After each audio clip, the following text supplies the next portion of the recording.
Donc, je vous présente le docteur Riffler, qui est le chef du service des urgences à l'hôpital de Montbard à Châtillon-sur-Seine. Et alors, vous avez cette particularité d'avoir suivi des études d'œnologie en même temps que médecine. Alors déjà, ça fait déjà une première singularité. Personne n'est parfait. Voilà. Et vous avez fait votre thèse de médecine en 1994, était consacrée aux effets bénéfiques du vin rouge sur la santé. Donc, vous voyez de quoi on va parler, quoi. Hein. Donc, nous allons parler du French Paradox. Alors, ce qui est bien en plus, voilà. Alors, ce qui est bien en plus, c'est que vous avez beaucoup d'humour, donc on va faire ça en plus. Ça va être réjouissant, en fait. Qu'est-ce que c'est que le French Paradox ? Le French Paradox, en fait, c'est... alors, il faut revenir un petit peu en arrière. Il y a eu les études de Saint-Léger, les études de Case, qui ont montré dans les années 50 qu'il y avait deux pays qui étaient protégés contre les maladies cardiovasculaires. C'était la Crète et le Japon. La Crète, tout le monde en a entendu parler, le fameux régime crétois. Le Japon, peut-être un petit peu moins, on en dira deux mots. Alors la Crète, oui, la ration alimentaire pauvre en protéines d'origine animale, beaucoup de légumes, et dont un légume particulier en conserve qui est le vin rouge, qui fait partie du bol alimentaire. Et c'est vrai que dans toutes nos civilisations, les fruits et légumes, alors nos gouvernements nous disent qu'il faut manger 5 fruits et légumes par jour. L'hiver, comment on faisait ? Quand il n'y avait pas d'avion qui venait d'ailleurs ramener des fruits frais et des légumes frais, il y avait le vin. Le vin, en fait, c'est une mixture, une conserve de polyphénols dans l'alcool qui permet de les conserver et de les assimiler l'hiver. Et c'est pas par hasard que l'hiver, qu'est-ce qu'on mangeait ? Des ormerettes, du bœuf bourguignon, du coq au vin. On rajoutait ce déficit, ces polyphénols, donc ces antioxydants, qui vont nous protéger tout au long de la vie. Alors le French Paradox, oui, parce que ça, c'est le crétois paradoxe ou le Japanese paradoxe. Oui, mais c'est un peu la même chose. En fait, c'est Serge Renaud en 91 dans l'émission de CBS qui a parlé le premier de French Paradox. Pourquoi on a parlé de French Paradox ? Parce qu'en France, on consomme beaucoup de graisses saturées. Par contre, on a moins de maladies cardiovasculaires que dans les pays nordiques ou aux États-Unis. Au départ, on s'est dit c'est l'alimentation, et puis dans l'alimentation, il y a aussi le vin. Il y a une autre étude qui a été un peu concomitante dans les années 80, c'est l'étude Monica, qui a montré qu'il y avait en fait un gradient en France. On meurt moins de maladies cardiovasculaires à Toulouse qu'à Lille. Forcément, on ne mange pas les mêmes graisses. Graisse de canard dans le sud, plutôt graisse de bœuf pour faire cuire les frites à Lille, et puis de la bière contre du vin rouge. Donc voilà, avec un gradient de mortalité au sein même de la France. C'est ça en fait le French Paradox, c'est on consomme beaucoup de gras, par contre ce gras ne se dépose pas dans les artères et donc ne favorise pas le développement de maladies cardiovasculaires. D'accord, donc c'est ça. Et appliqué au vin, alors ça donne quoi ? Le vin fait partie de ce French Paradox dans l'alimentation, et en particulier par rapport aux polyphénols qu'il contient. Qu'est-ce qui se passe dans les maladies cardiovasculaires ? On a le mauvais cholestérol, le LDL cholestérol, qui circule pour aller se distribuer ces acides gras au niveau des cellules.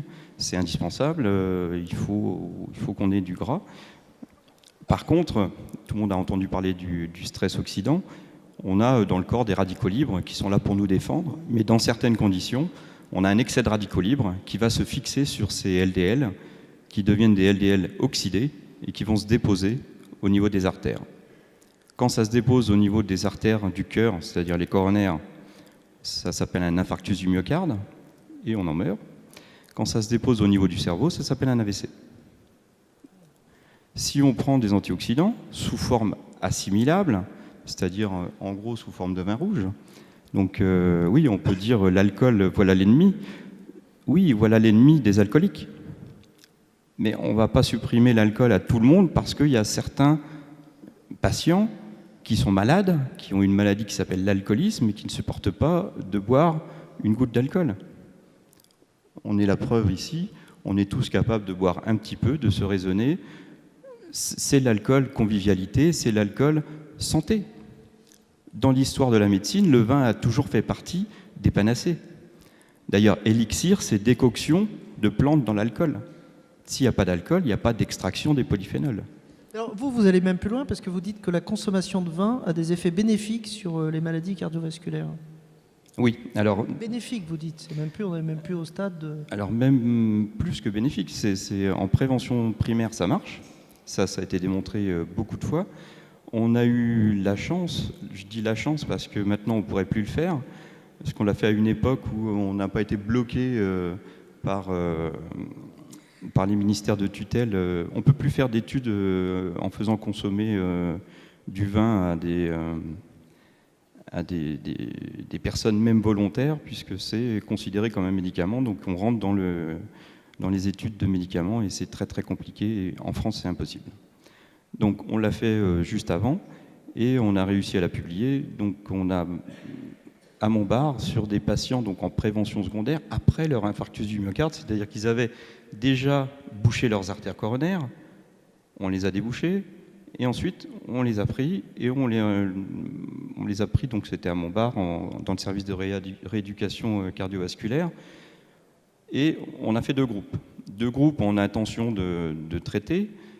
Un groupe qui buvait de l'eau, un groupe qui buvait du vin rouge, avec un fort taux de resveratrol, c'est-à-dire un vin de garde, des fermentations, des macérations longues et un élevage long qui permet de polymériser les polyphénols et d'avoir justement des polyphénols bénéfiques, très antioxydants et qui se gardent longtemps.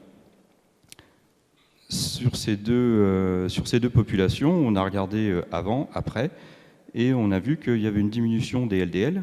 Pendant combien de temps vous les avez isolés comme ça? Alors on les a suivis sur un mois et ensuite, là on les suit toujours. C'est-à-dire qu'on a encore, là on attend avant de republier la deuxième partie de l'étude qui est voir s'il y a un taux de mortalité plus important chez ceux qui boivent du vin par rapport à ceux qui boivent de l'eau. Bon, puis de toute façon le vin ça peut pas être mauvais, c'est quand même 90% d'eau.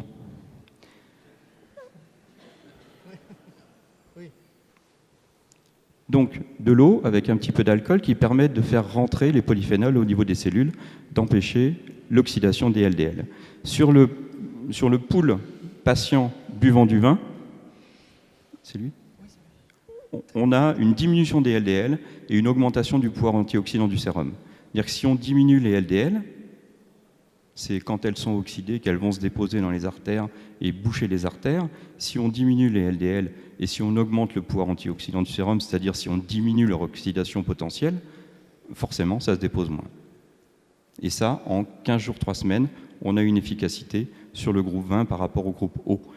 Alors qu'ils avaient exactement la même alimentation type méditerranéen, donc beaucoup de fruits et légumes, peu de graisses saturées, et surtout un exercice physique identique dans les deux cas. Donc vous en concluez que le vin est bon pour la santé et même réparateur, si on peut dire.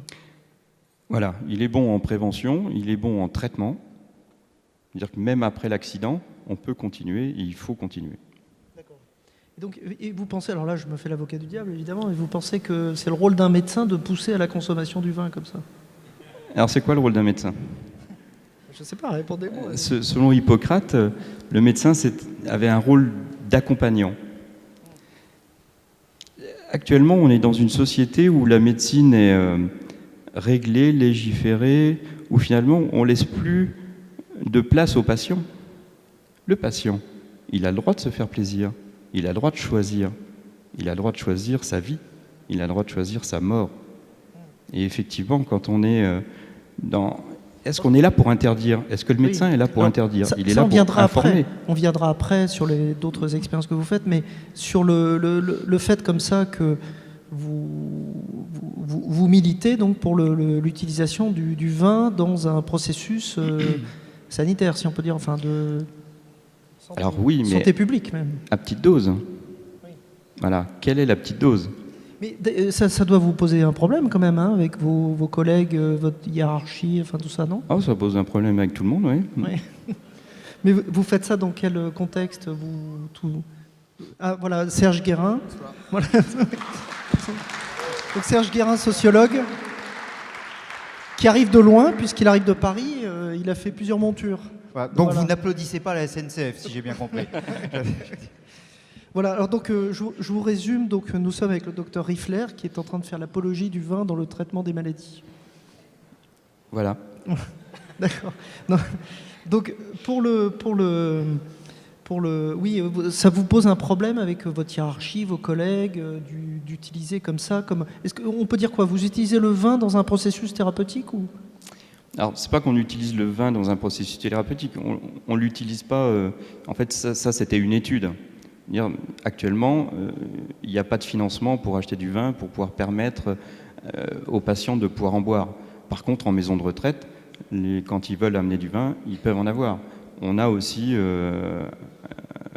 un petit peu de vin pour, par exemple, dans nos maisons de retraite.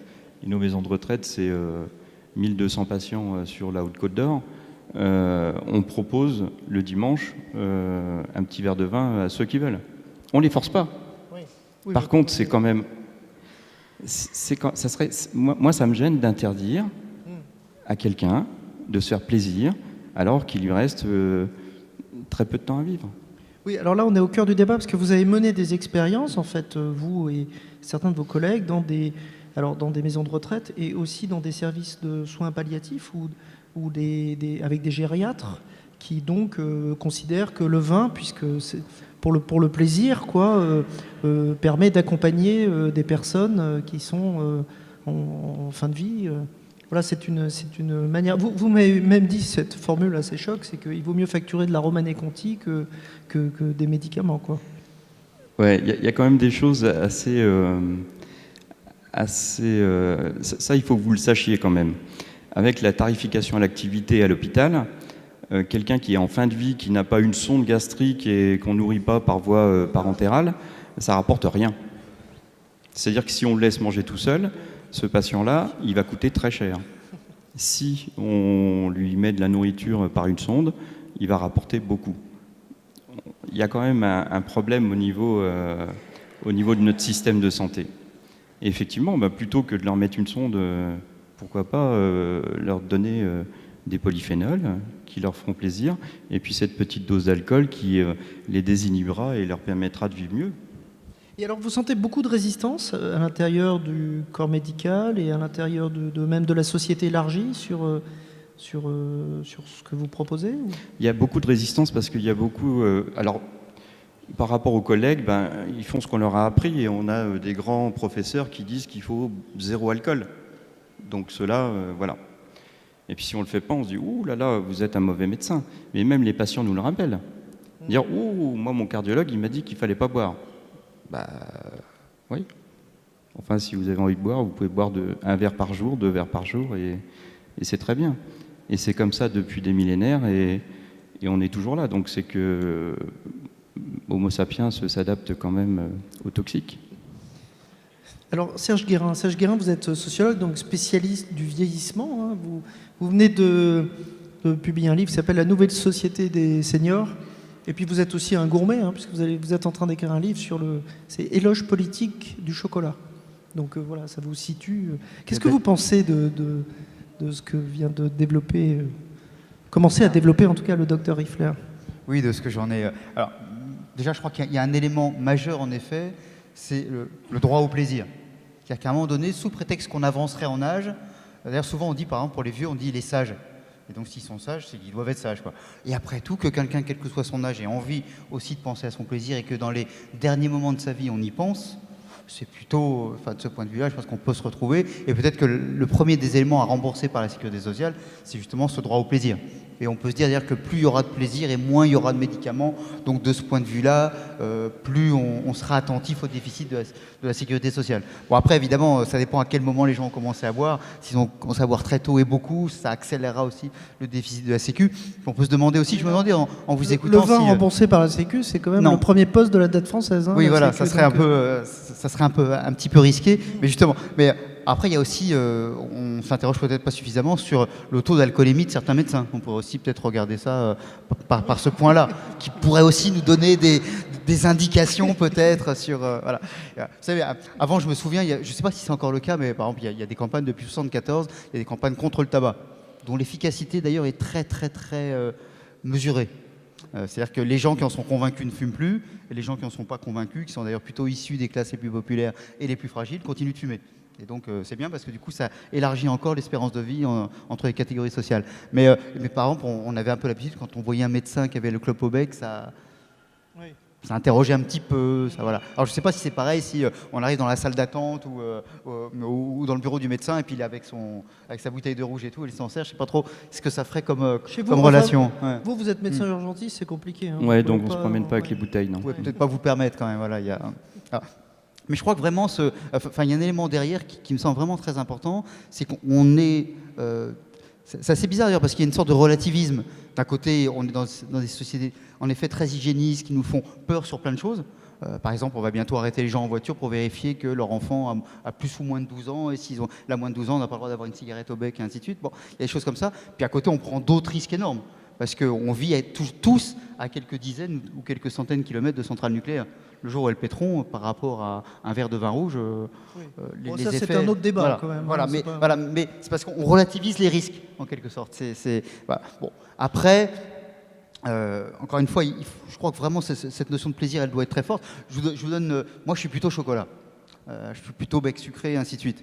Ce qui n'empêche pas d'ailleurs, parce qu'on peut mêler les deux. Mais une fois, j'étais dans une maison de retraite et on me présente une personne, dit ah, il est comme vous, il adore le chocolat et tout, mais on lui a interdit.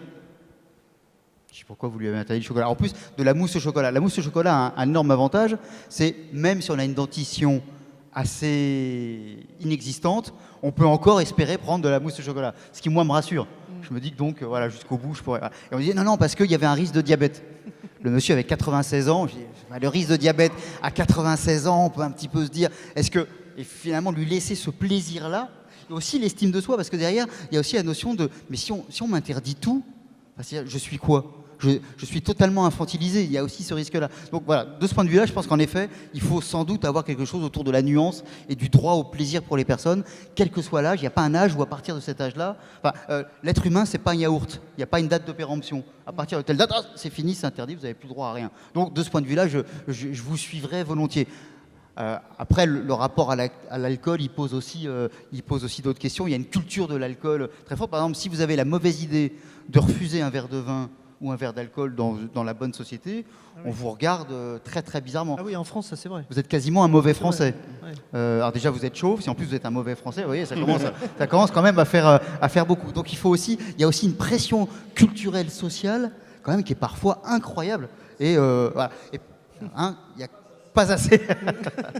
et puis il y a des gens qui disent, mais si tu bois pas, tu ne t'amuses pas. Mais on peut aussi... C'est-à-dire qu'en effet, pour certaines personnes, il y a un besoin, y compris pour se libérer un petit peu, il y a besoin de boire, de se sentir un petit peu à l'aise. On peut s'interroger, savoir pourquoi les gens ont besoin de cela. Pourquoi ils ne devraient pas se sentir à l'aise parce qu'ils sont à l'aise, ainsi de suite. Donc c'est aussi peut-être un moyen de s'interroger autour de ça. Mais je crois que si on prend l'élément plaisir comme premier plan, le droit au plaisir et le droit au plaisir choisi de chaque personne devrait être quand même quelque chose de pris en compte. Et c'est pas parce qu'on a plus que tel âge que d'un seul coup ça devrait être interdit. Non, mais on est entièrement d'accord. Voilà, le droit au plaisir, mais vous, ça va au-delà du droit au plaisir. Moi, ce qui me dérange, c'est qu'on interdise à des gens de boire un verre de vin par jour, alors qu'on leur donne des benzodiazépines. On est quand même le premier pays consommateur de benzodiazépines, qui sont bien plus toxiques, avec beaucoup plus de dépendance que l'alcool. L'alcool, effectivement, c'était avant que tu arrives, effectivement, il y a le problème des alcooliques. Mais les alcooliques, ce n'est pas la majorité de la population, et ça arrive à un moment donné. Pour tous les autres, je pense que ce n'est pas notre rôle d'interdire. Après, notre rôle, c'est d'informer, et informer, c'est que, effectivement, à petite dose, l'alcool, c'est bénéfique. On a des tas d'études qui le montrent. Qu'est-ce que c'est les Qu'est-ce que vous avez dit, mazopines, non ? Les benzodiazépines, le Valium et compagnie. Ah, d'accord. Okay. Tout ce qu'on mange pour oublier. D'accord. Il vaut mieux prendre un truc naturel pour oublier. D'accord. Mais alors, en même temps... oui. Oui, mais alors, avant d'oublier, il faut consommer beaucoup, quand même. C'est que des plantes dans l'alcool. Ce ne sont que des plantes. Oui. Dans l'histoire, nos grands-mères, qu'est-ce qu'elles faisaient ? Elles prenaient des herbes et elles faisaient des décoctions de plantes dans l'alcool. Et c'est avec ça qu'on soignait. Mais là, Maintenant, après, on s'est dit, tiens, on va faire des médicaments. On ne va pas les mettre dans l'alcool, on va les mettre dans des comprimés. Et puis finalement, on a supprimé l'alcool et la pharmacopée, ça marche beaucoup moins bien. Il faut 0 effet secondaire, ce qui fait qu'on n'a plus de produits actifs. En tout cas, nous, en médecine d'urgence, on nous supprime de plus en plus les médicaments qui marchent parce qu'il y a eu un accident. Bah oui, à partir du moment où on a un produit actif, il faut accepter qu'il y ait des effets secondaires et on ne peut pas avoir quelque chose d'actif avec 0 effet secondaire. Et bien l'alcool, il y a un effet secondaire, c'est la cirrhose, c'est le cancer du foie, chez certaines personnes, dans certaines conditions. Après, il y a une grosse distinction qu'il faut faire entre le vin et l'alcool. C'est plus que des effets secondaires quand même là. Oui, mais ça c'est un choix. Et justement, je vais y venir. C'est que les alcooliques, c'est jamais avec du vin. C'est avec de la bière, c'est avec des alcools forts. Nous, Jamais avec du vin, ça. C'est Ah oui. très très rarement avec du vin. Ah bon. Alors là, Le vin, c'est une consommation collégiale, c'est une consommation partagée, c'est de la dégustation, c'est du plaisir, encore une fois. Je connais des alcooliques avec le vin quand même. Hein. Ouais, mais très peu. Oui.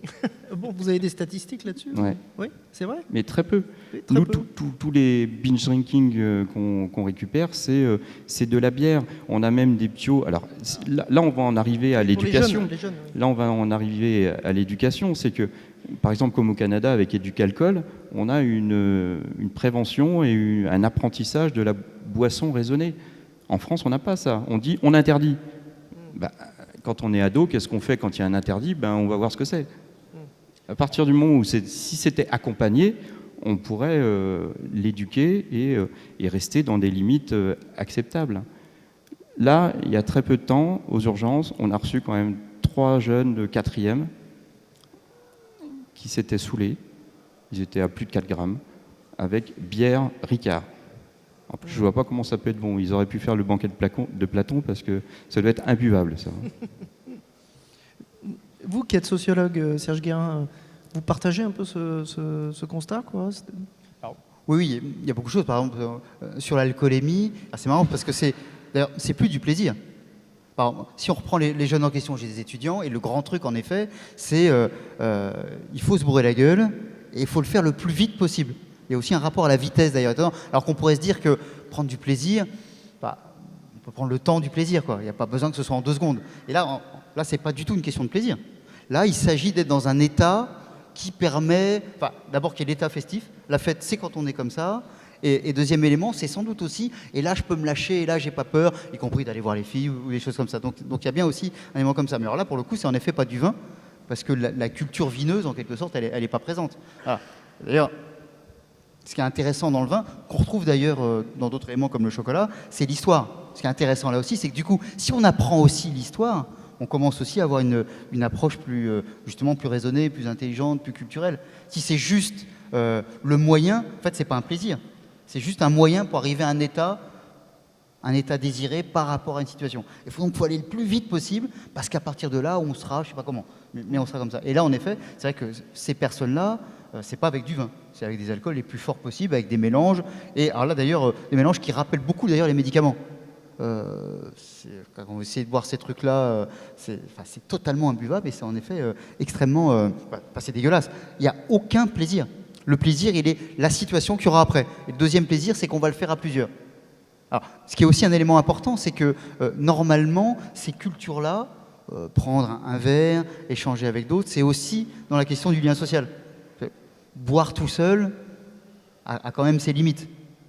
Ça peut, je peux prendre du plaisir, tout ça, mais l'élément qui est important, c'est finalement c'est boire avec une personne ou prendre du plaisir avec une ou des personnes. Et du coup, c'est aussi parce que je suis avec les autres que j'ai du plaisir. Manger tout seul, vous savez, on apporte un repas à une personne âgée, par exemple, et on va la chercher 1 heure plus tard, on dit « Oh, elle n'a rien touché. Pourquoi on lui a apporté un plateau repas, elle n'a rien touché ?» Alors peut-être que le plateau repas n'était pas très bon, mais surtout, ce qu'il y a de sûr, c'est que la personne toute seule face au mur en train de manger, franchement, voilà. Il vaudrait mieux aller avec cette personne à un autre endroit où elle va partager avec d'autres. Là, le banquet, justement, c'est bien le partage. C'est bien ce besoin, ce désir, cette envie. Et donc, quand on trinque, quand on échange, et donc, quand on n'est pas, donc quand on reste lucide, quand on reste conscient, c'est aussi qu'il y a justement cet échange. La possibilité d'échange, elle n'existe que si je suis conscient. Si j'ai le plaisir de partager quelque chose, mais je partage et j'échange. Si je suis rond comme une queue de bille, j'échange plus rien du tout. Donc je ne suis plus du tout là-dedans. Donc là, il y a aussi ce besoin de s'arrêter bien avant pour juste, pour faire durer les choses, et 2, pour qu'il y ait cet échange. Or, nos sociétés, en grande partie, sont justement dans une quête ou dans un handicap d'échange. C'est-à-dire que, finalement, qu'est-ce qu'il y a? On a tous les moyens de communication au monde, et plus il y a de moyens de communication, moins il y a de communication, d'une certaine façon. Et comment si on prend le vin, comment je trinque avec quelqu'un qui est à 8000 km? Ok, par Skype, enfin on va se voir comme ça va, bon, c'est pas, enfin, le plaisir est quand même pas le même, quoi. Donc il y a autour des mets, quels qu'ils soient liquides ou qu'ils soient solides, derrière c'est cette notion-là. Pourquoi c'est aussi important? Pourquoi notre pays, plus que d'autres, évite un peu plus l'obésité, ainsi de suite? C'est entre autres parce qu'on continue, même si les tristes cires nous disent qu'il faut aller plus vite, ainsi de suite, on continue à prendre du temps, par exemple pour un repas. Et le temps pour un repas, c'est aussi, d'abord, je crois que c'est bon pour la santé de ne pas manger trop vite, et par ailleurs, c'est bon pour l'esprit de partager avec quelqu'un. Et donc là aussi, et la pression sociale est plutôt de dire non, il faut aller très vite. Et je vais préparer mon petit machin, je vais le faire au micro-ondes, qui là aussi d'ailleurs pourrait nécessairement être génial, et ainsi de suite. Donc là aussi, on voit bien qu'il y a un lien entre être en bonne santé physique et morale, et prendre le temps de l'autre. Et le temps de l'autre, c'est par exemple boire un verre doucement, c'est partager un bon repas, c'est échanger, c'est se laisser le temps. C'est partager du chocolat aussi, hein. Et c'est pas par hasard que c'est inscrit au patrimoine de l'UNESCO, notre repas à la française avec le vin.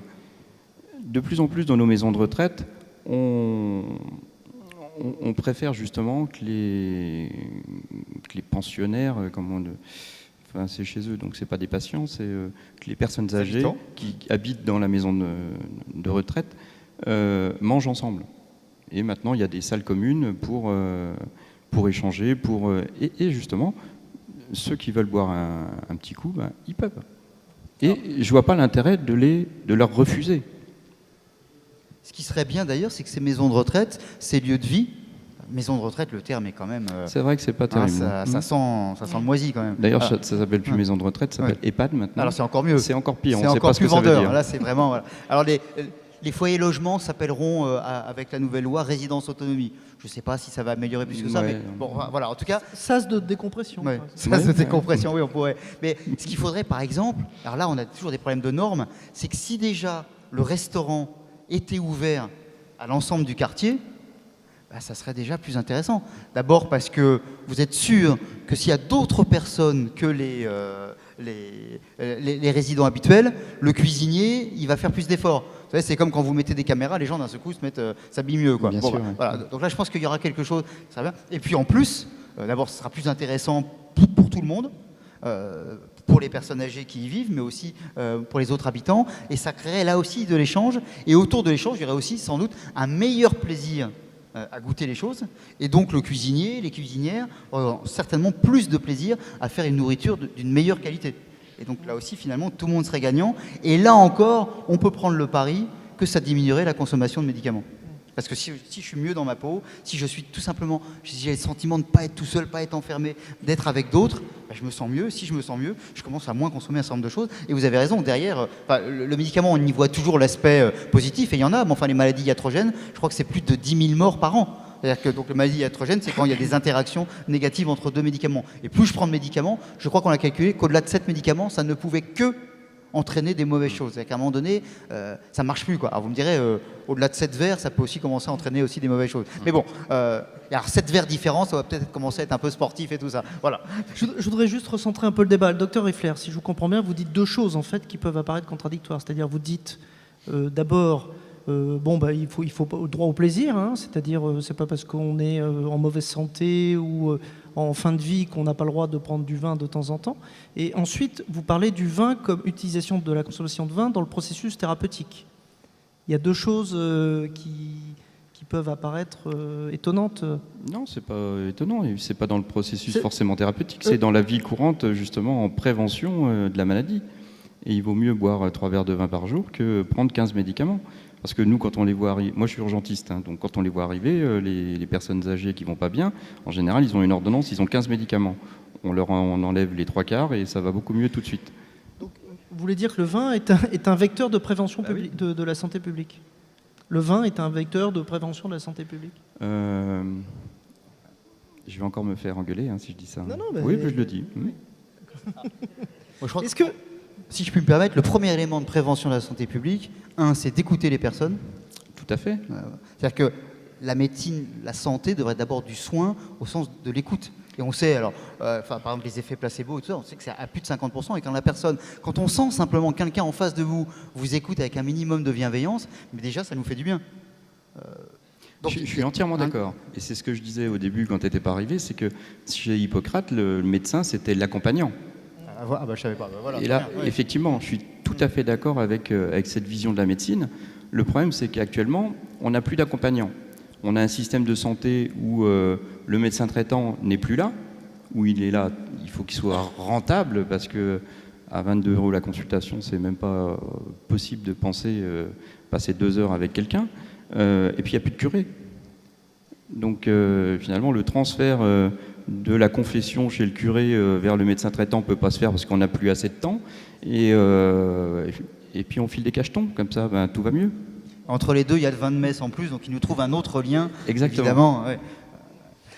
Comme vous avez été pionnier dans ce que vous dites, hein, enfin dans la cause que vous défendez, est-ce que vous avez senti une évolution dans un sens ou dans un autre, d'abord du corps médical et ensuite de la société par rapport à ce que vous, enfin les idées que vous défendez? La preuve, elle est là, c'est qu'on a quand même beaucoup de monde qui est convaincu par ça, qui n'est pas d'accord avec ce que je dis. Ah oui, mais ici c'est particulier. Voilà, personne. Non, mais il y a quelques années en arrière, quand on faisait des conférences comme ça, les gens qui venaient assister à des conférences, c'était parce qu'ils étaient contre. D'accord. Et c'était pour critiquer. Donc vous voulez dire qu'il y a un recul là, de l'hygiénisme? Ils sont chiants, les hygiénistes. Hein. Non, mais est-ce qu'il y a c'est un quand même recul triste à mourir. Il faut pas manger, il faut pas de gras, il faut rien. Moi, je suis désolé. Il vaut mieux manger un petit peu de tout, bien mis en forme. Vaut mieux manger du gras. C'est un exhausteur de goût. S'il n'y a pas de gras, c'est pas bon. Et dans les maisons de retraite en général, quand on amène un mixé sans gras, sans sel, sans sucre, voilà. Et en plus, tu n'as pas le droit de boire un coup de vin pour faire passer tout ça. Donc, et en plus, tu es obligé de manger à 18h. Ah 17h30, parce qu'après, c'est la relève. Voilà, donc ça commence à faire beaucoup, oui, c'est vrai. Mais c'est vrai qu'il y a quelque chose. Alors, moi, par exemple, je cumule les tares. Hein, je mange pas de viande. Mais alors, pourquoi nécessairement, par exemple, un resto végétarien est quelque chose d'une tristesse le plus souvent absolue? Pourquoi? Parce que j'ai envie d'éviter la viande, je devrais en même temps faire la tête. C'est vrai qu'en effet, il y a un peu double peine, quoi. Pour plein de raisons, j'estime que j'ai pas envie de manger de viande, mais pour autant, on peut garder le sourire, on peut trouver. Ça tombe bien, moi je préfère les desserts, donc à la limite, je me force pas beaucoup à pas le faire, enfin bon, ainsi de suite. Mais c'est vrai qu'il y a souvent cette morale hygiéniste qui est encore une fois très très relative. Sur un truc, on est hyper hygiéniste et à côté, on laisse tout faire. Et par ailleurs, demande une espèce de tristesse. Il faut être triste. Mais comme m'avait dit un jour un de vos confrères, il m'a dit, mais de toute façon, les intellectuels doivent être pessimistes. Si on est optimiste, c'est qu'on n'est pas un intellectuel. J'ai dit, donc c'est-à-dire qu'on doit faire la gueule, que rien ne doit aller, ainsi de suite. Je disais, c'est compliqué, quoi. Et si on veut faire sérieux, le sérieux, donc le scientifique, donc le médecin, de toute façon, à un moment donné, ne peut pas être bon vivant. Parce que justement, il doit être sérieux. Dans l'imagerie, il y a un petit peu quelque chose comme ça. Et ça me fait penser à la formule de Woody Allen. Les 50 conseils qu'on me donne pour aller au-delà de 50 ans sont les 50 raisons qui ne me donnent pas envie d'aller au-delà de 50 ans, quoi. C'est-à-dire qu'à un moment donné, si c'est pour être malheureux tout le temps, voilà, ça ne peut pas marcher. Si on a envie de vivre plus longtemps, c'est pas vivre pour vivre, c'est pas pour battre un record. C'est pour passer plus de temps avec d'autres, c'est pour être plus heureux avec d'autres, c'est peut-être pour apporter plus de choses aux autres. Et donc, dans ce cadre-là, le droit au plaisir, il doit être affirmé. Dans ce cadre-là, en plus, toutes les études scientifiques montrent que quand on boit du vin régulièrement à petite dose, on vit plus longtemps. Alors, est-ce que c'est parce qu'on... Pardon. Non, mais je voudrais faire réagir la salle. Ah oui, parce que c'est vrai. Là, il y a beaucoup de gens qui... En plus, ça se tourne comme ça. Non, mais je me demandais, parce que, par exemple, il y a une autre étude passionnante qui montre, je vous demande de bien le garder en tête, les optimistes ont 10 ans d'espérance de vie en plus que les pessimistes. Ce qui est bien d'ailleurs, parce que comme les pessimistes sont chiants, s'ils vivent moins longtemps, ça arrange un peu tout le monde. Donc il y a déjà quelque chose. Hein, donc après tout, il faut... Voilà. Mais moi, je trouve ça quand même assez génial, quoi. Et par exemple, pour l'AVC, on baisse de 40% le risque d'AVC, en faire de 40% quand on est optimiste. Alors, est-ce que, parce qu'on est optimiste, on aime bien manger, ou est-ce que c'est parce qu'on aime bien manger qu'on est optimiste? Voilà, ça c'est peut-être que c'est les deux qui permettent l'un et l'autre. Mais en tout cas, il faut quand même avoir ça, c'est-à-dire que le sens du plaisir est plutôt un sens de la vie, et encore une fois, c'est logique. Si j'ai envie de vivre, si j'ai envie de vivre plus longtemps, c'est parce que j'ai envie de profiter de la vie. Sinon, il y a un truc qui ne va pas. Hein. Donc là-dessus, on peut se dire que, et en effet, si on veut que les gens vivent mieux, le premier des éléments, moi je crois vraiment à la prévention, je pense que même il faudrait inverser complètement les budgets. 2% des budgets de la santé sont vers la prévention. Il faudrait que 98% des budgets de la santé soient vers la prévention. On garde un peu les urgentistes quand il y a vraiment des galères. Et puis c'est tout. Parce que plus il y aura de prévention, moins il y aura besoin ensuite de gens qui vont nous refiler plein de trucs. Et après, finalement, c'est surtout des maladies chroniques, des trucs qui arrivent très régulièrement. Et ceux-là, ils ont besoin juste de l'écoute, de suivi. Et pour le coup, en effet, il y a certainement des molécules à certains moments qu'il faut prendre. Mais pour le reste, c'est surtout qu'on puisse garder encore un plaisir de vivre. Sinon, on lâche, quoi. On lâche l'affaire. Alors je pense qu'il y a beaucoup de gens qui veulent intervenir, qui piaffent. Alors Jacques Dupont, évidemment. Alors Jacques, ta plaidoirie. Non, je suis un peu scandalisé par ce que dit Jean-Pierre, quand même. Un médecin qui nous dit des choses comme ça. Ça me rappelle une vieille blague des deux gars qui se rencontrent, là, un peu ivrognes, et il y en a un qui dit à l'autre: et qu'est-ce qu'il t'a dit, le médecin? Et le médecin, il m'a dit qu'il fallait que je supprime complètement le vin. Et alors, qu'est-ce que tu as fait? J'ai changé de médecin. Enfin, je constate quand même que le chocolat et le régime végétarien, ça ne fait pas pousser les cheveux. Hein, quand même. Alors, je dois admettre que C'est une basse attaque. c'est un peu. Mais oui. C'est facile, mais bon. Voilà. Mais c'est vrai en tout cas. Non, la question que je voulais poser à Jean-Pierre, surtout, c'est: est-ce qu'il y a un effet dopamine du vin? On sait que, par exemple, quand on fait du sport ou je sais pas quoi, il y a un moment donné où on se sent bien, oui, il y a cet effet dopamine, on se détend, on est bien, on a l'impression ouais. Et est-ce que le vin, le fait que le vin nous donne du plaisir, nous détende, on en a beaucoup parlé ce matin, favorise la conversation, etc. Est-ce que ça a aussi un effet médical de ce point de vue? Est-ce qu'on peut mesurer la notion de plaisir et de bien-être qui influerait sur l'état de santé? Alors, moi, je ne sais pas, il aurait fallu poser la question à Gabriel, puisque c'est plus son domaine, l'effet dopaminergique au niveau... Tout ce qu'on sait, c'est que l'effet alcool est nécessaire. Si on n'a pas d'alcool, on n'a pas de pénétration, on n'a pas d'absorption des polyphénols. Ça, c'est clair, net, précis. En plus, l'alcool, ça a un effet antidépresseur. Alors, je ne sais pas comment ça marche vraiment au niveau du cerveau, mais de toute façon, il doit y avoir intervention des neurotransmetteurs, je ne sais pas lesquels, mais forcément ça marche comme ça. Et on a des preuves de ça. Si on n'a pas d'alcool, ça ne marche pas. Pour avoir un équivalent antioxydant d'un demi-verre de vin rouge, il faut boire 20 litres de thé. Ça veut dire qu'on pisse beaucoup plus, hein, quand même. Étienne Jarnel, On est vraiment obligé de prendre de l'alcool à chaque fois, parce que dans le chocolat, il y a des polyphénols. Dans le jus de raisin. Ouais, mais ça ne fait pas pousser les cheveux. Non, ça ne fait pas pousser les cheveux. pauvre, c'est facile. non, mais en fait, je attendez. suis tombé dans un traquenard. Il y a un combat anti-déficit capillaire. Vous voyez, j'espère que je vais avoir quelques solidarités de quelques-uns d'entre eux. Enfin, c'est quand même... Merci. Et les amis, je vous rappelle juste que Serge Guérin fait 7h30 de voiture pour venir Ouais, c'est parler vrai, une c'est demi-heure. quand même n'importe quoi. Donc si en plus c'est pour se faire rectifier la coiffure, Voilà, scalpé. Étienne. Moi, j'ai une petite question très bête.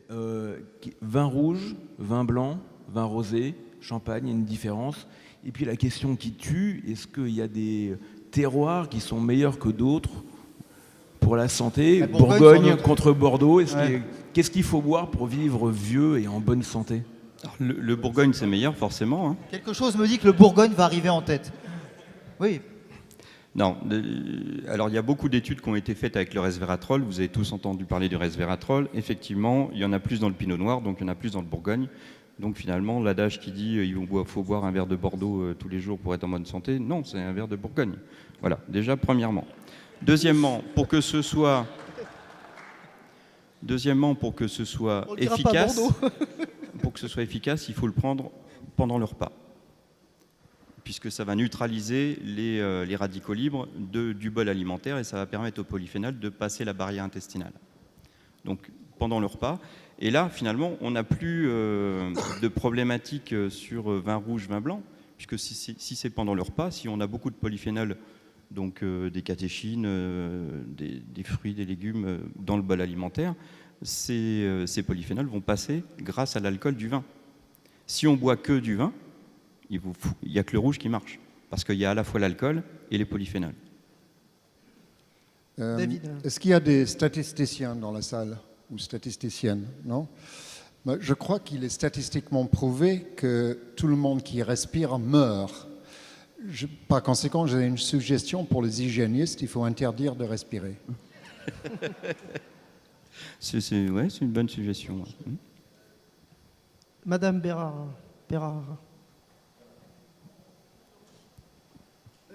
Vous vous souvenez que Louis XVIII, à la fin de sa vie, On était petits, mais on se souvient. Je ne l'ai pas bien connu, mais... a failli perdre son gros orteil à cause de la goutte. Et donc il y avait dès cette époque la bagarre entre Bordeaux et Bourgogne. Alors je me souviens plus lequel est le moins mauvais pour la goutte, pour l'acide, comment on dit, L'acide urique. L'acide urique. Donc est-ce que ça a une réalité d'abord? Parce que moi je le vois surtout au travers de l'histoire de Louis XVIII. J'ai pas d'acide urique encore, j'ai bien d'autres choses. Mais est-ce que ça a une réalité et quel vin donne le moins d'acide urique? C'est pas quel vin donne le moins d'acide urique, c'est qu'est-ce qu'il faut manger pour pas avoir d'acide urique. C'est pas le vin le problème. C'était surtout les gens qui mangeaient beaucoup trop Le et gibier. le gibier. Oui, oui. Non, mais parce qu'à Effectivement- l'époque, on disait que c'était le vin. Et Non, c'est pas le vin. Pardon. Le vin tout seul, après, on est sur... je le répète, on va pas jusqu'à l'ivresse. Et restons dans la règle de Saint-Benoît. C'est une émine de vin par jour, 27 centilitres par jour. Et là, il n'y a pas de problème. D'ailleurs, Saint-Benoît disait, pour les gros moines, on peut en donner un petit peu plus, puis ceux qui ne veulent pas boire, ils ne boivent pas. Donc finalement, Saint-Benoît, c'est la règle. Et c'est une émine, 27 centilitres, c'est 3 verres standards par jour, et c'est ce qu'on donne encore comme référence. Monsieur là-bas.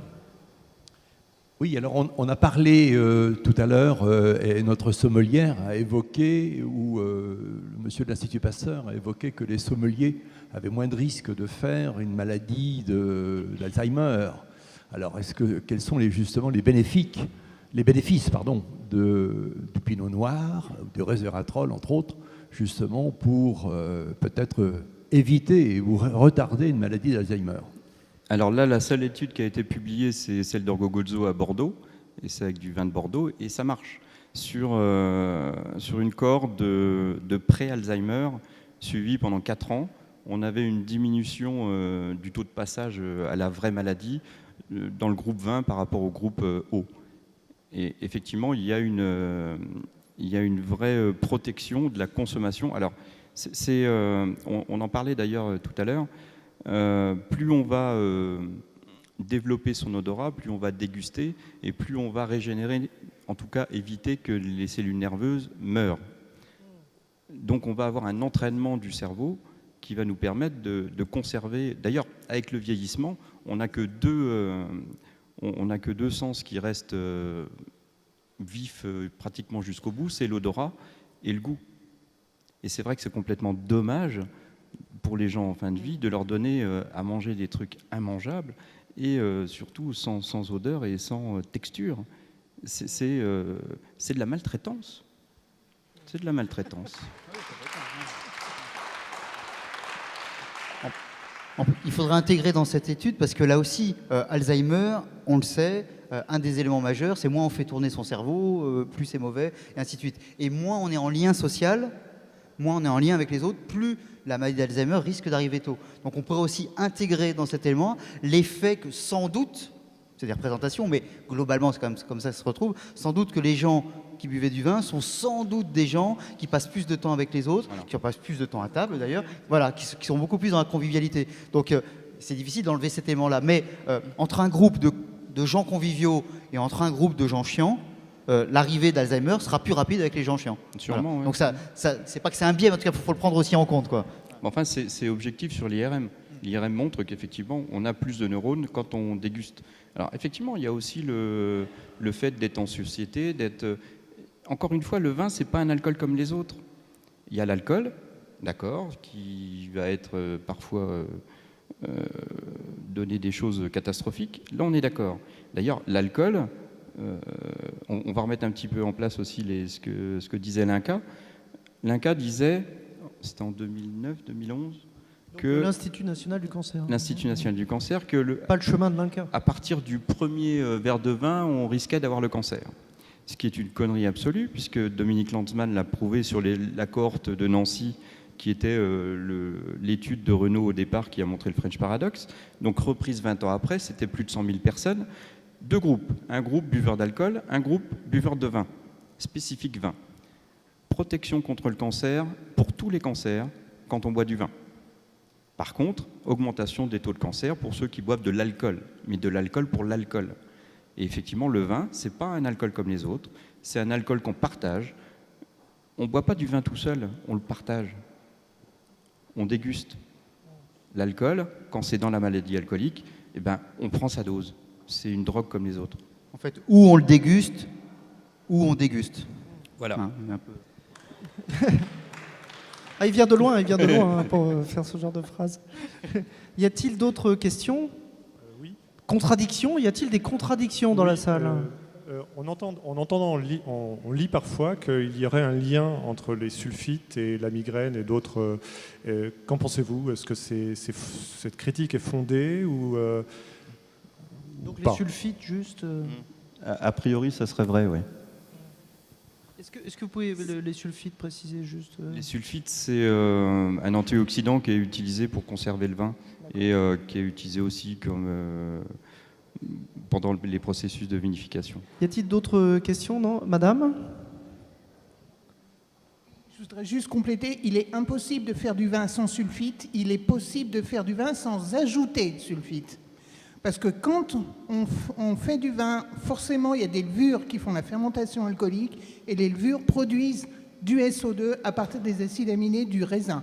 Donc forcément, dans un vin, il y a toujours du sulfite. Par contre, on n'est pas forcément obligé d'en ajouter au cours du processus d'élaboration.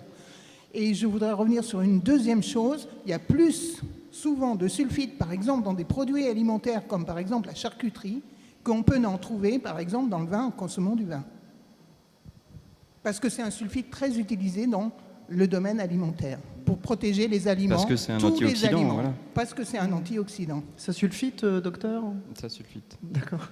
Juste une question sur les jeunes, quand même. C'est un des problèmes les plus majeurs de nos sociétés actuelles, c'est quand même la consommation d'alcool chez les jeunes, fortement préoccupante, inquiétante. Quelle est la part du vin dans cette consommation? Dans le binge drinking, zéro. Zéro. C'est de l'alcool pur L'alcool fort qui est qui tape la utilisé tête, ouais. pour atteindre un état d'ébriété très très rapide. Donc c'est effectivement des expériences comme Éducalcool au Canada, ça c'est bien. Apprendre aux jeunes à déguster, apprendre aux jeunes à consommer raisonnablement, leur montrer le péril de l'alcoolisme, parce que c'est ça aussi.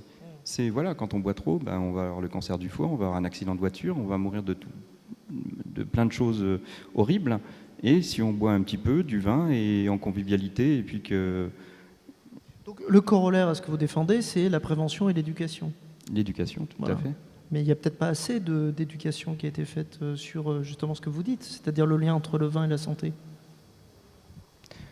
Moi, je suis un peu dedans tout le temps, donc j'ai l'impression qu'il y en a beaucoup, mais c'est vrai qu'il n'y a pas assez de communication Vous dessus. êtes très invité, vous allez porter cette parole-là dans beaucoup d'endroits, notamment dans des écoles Ah non, dans les écoles, non. Là, on se fait tuer par l'éducation nationale. On n'a pas le droit d'intervenir dans les écoles. Ça serait un peu compliqué. Mais c'est vrai que le vin, l'alcool, ça fait partie de la jeunesse, entre guillemets. Ça veut rien dire. La jeunesse, ça veut rien dire en soi, il y a des jeunesses. Mais en tout cas, le vin, c'est un moment d'arrivée sociale, en quelque sorte. Le vin, si j'exagère un peu, le vin, c'est pour les vieux. Quelqu'un qui a 15 ans, quelqu'un qui a 20 ans, pour lui, la fête, tout ça, les boîtes de nuit, c'est de l'alcool et, dans les grands moments, du champagne. Le vin, c'est quand on arrive dans une vie sociale. Et la vie sociale, globalement, elle se débute, elle commence quand il y a un réseau social qui est autre et on arrive dans les questions d'emploi et ainsi de suite. Et là, par exemple, à déjeuner, il y a du vin. Mais avant, le vin, c'est un truc, c'est pour les parents, c'est chiant, c'est ainsi de suite. Donc il y a un vrai déficit d'image d'ailleurs de ce point de vue-là, sur le vin. C'est-à-dire que je prends du vin, c'est un déficit d'image ou au contraire une image très forte qui est celle de le vin, c'est dans l'échange, mais plutôt dans l'échange sérieux en quelque sorte. le soir, le jeudi soir, le vendredi soir, il faut qu'on se bourre le plus vite possible. On ne va pas se bourrer avec du vin, ce serait trop long. Et puis c'est pas bien. Donc je vais prendre un alcool le plus fort possible. Je vais mélanger avec d'autres substances d'ailleurs chimiques, ce qui fait que le truc est absolument abominable. Donc voilà, le vin restera, dans le meilleur des cas, restera dans quelque chose qui est de l'ordre de l'échange, avec des gens souvent plus posés, des gens plus adultes, et ainsi de suite. Ou bien ça sera quand j'aurai quitté les études et autres, et quand je serai dans la vie professionnelle, où là, le vin participe du repas. Mais c'est vraiment, je crois, aujourd'hui, deux statuts complètement différents. En tout cas, du côté des jeunes, en massifiant les jeunes, évidemment, il ne faudrait pas, parce qu'il y a plein de façons d'être jeune. Mais après, c'est à nous de les éduquer aussi, hein. Moi, mon fils, je le fais déguster à chaque fois qu'on boit du vin, il déguste. Il n'a pas le choix. Non, mais il apprécie. Ouais. Et moi, quand j'étais petit, je me rappelle, mes parents, enfin mon père, il nous faisait goûter quand il sortait une bonne bouteille. Ça, je pense que c'est aussi... ça s'appelle la transmission. Hein. Quelque chose qui s'est perdu au niveau de l'éducation des jeunes. Mais peut-être parce qu'il y a toute cette image médiatique négative de l'alcool. Et encore une fois, le vin, c'est pas de l'alcool. C'est de l'alcool, un petit peu, beaucoup d'eau, 90%, et des polyphénols. D'accord. Y a-t-il une dernière question? Dernière question, monsieur, et puis voilà, après on... Attendez une seconde. Je n'ai pas pu assister à la conférence ce matin sur boire ou courir, faut-il choisir. Je veux savoir, est-ce que la consommation d'alcool à faible dose va nuire la performance en compétition et post-compétition en récupération? Voilà. Alors ça, il n'y a pas d'études là-dessus. Par contre, chez nos patients en post-infarctus, on a fait des VO2 max chez le groupe 20 et chez le groupe alcool, chez le groupe 20 et chez le groupe O, et on a une meilleure récupération de la VO2 max, hein, donc ce qui mesure l'activité, l'efficience musculaire, la rentabilité du muscle par rapport à la consommation d'oxygène, chez le groupe 20 par rapport au groupe O. Donc là, on a une meilleure rentabilisation, on a une amélioration avec le vin, à petite dose. J'ai couru plusieurs fois le marathon du Médoc et, ça c'est une... et j'en ai vu quelques-uns en effet. On picole beaucoup au marathon du Médoc. Hein, c'est assez vexant pour quelqu'un qui ne boit pas d'en voir qui finalement arrive devant vous. C'est assez humiliant même, mais bon. Bon, docteur Riffler, merci. Hein, merci à vous. Voilà, si vous avez quelques ordonnances à nous distribuer. Serge Guérin, merci infiniment. Hein.